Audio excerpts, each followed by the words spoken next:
Certains risquent de mourir sans avoir accompli ce pourquoi Dieu les a suscités. Oui, ça peut sembler choquant, mais c'est possible. Simplement parce que si nous considérons la parabole du semeur, je voudrais que nous lisions un peu ensemble dans la parole de Dieu. Voilà. Ok, allons-y. Voilà. Dans Marc chapitre 4, versets 18 à 19. Marc chapitre 4, versets 18 à 19.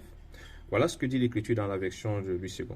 D'autres reçoivent la semence parmi les épines. Ce sont ceux qui entendent la parole, mais en qui les soucis du siècle, la séduction des richesses et l'invasion des autres convoitises étouffent la parole et la rendent infructueuse. Nous sommes là dans Marc chapitre 4, versets 18 à 19.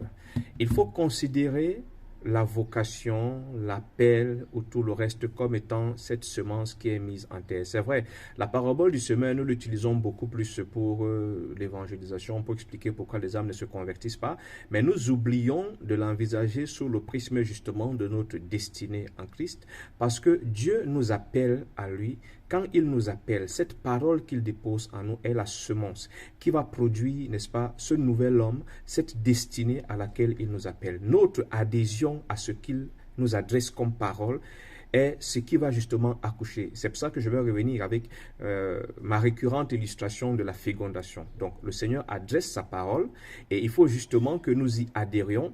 Et c'est là qu'il y aura ce phénomène de fécondation qui va accoucher, n'est-ce pas, de cette destinée, de cette nouvelle vie, de cette nouvelle dynamique. Maintenant, plusieurs auraient reçu de Dieu des paroles leur annonçant qu'ils sont appelés à ci, qu'ils sont appelés à ça. Certains vont se demander, ça fait 30 ans, pourquoi ça ne s'accomplit pas? Oui, parfois on peut dire le plan de Dieu, mais il y a également une raison, c'est le fait qu'en réalité, cette parole, cette semence de votre destinée est en train d'étouffer sous le poids des soucis du siècle présent, de l'amour du monde, de la course vers les richesses. Cette semence est en train d'être étouffée par ces choses que Dieu indexe, parce qu'il faut noter que lorsque Dieu vous interpelle, lorsque Dieu indexe régulièrement des choses, c'est parce qu'il veut justement laisser éclore ce qu'il a mis en vous. Il a mis en vous quelque chose, et ce quelque chose ne peut pas se manifester tant que vous êtes vivant. Il faudrait que vous mouriez, que vous vous effaciez, que vous renonciez. On comprend mieux pourquoi est-ce que Jésus a posé cela comme préalable. Celui qui ne renonce pas, qui ne va pas jusqu'à détester sa propre vie, ne peut pas être mon disciple.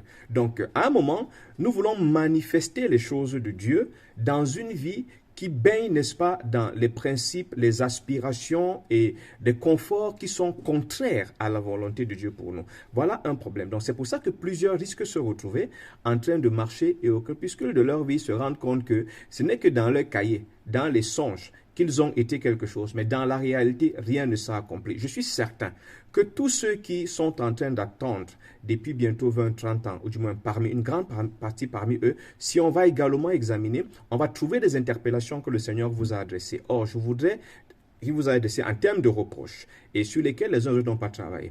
Dans une vie où, par exemple, l'orgueil est installé, dans une vie où l'amour du monde, dans une vie où la convoitise est installée, où on continue à apprécier sa vie sous le prisme de ce qui se passe ailleurs, ce qui se passe dans les vies des autres. Comment vous voulez que puisse éclore, n'est-ce pas, cette destinée glorieuse, ce parcours particulier? Le premier adversaire, c'est ce que vous entretenez dans votre cœur. Le premier adversaire de votre destinée, ce n'est pas le diable, c'est la réaction, l'attitude de votre cœur par rapport à cela.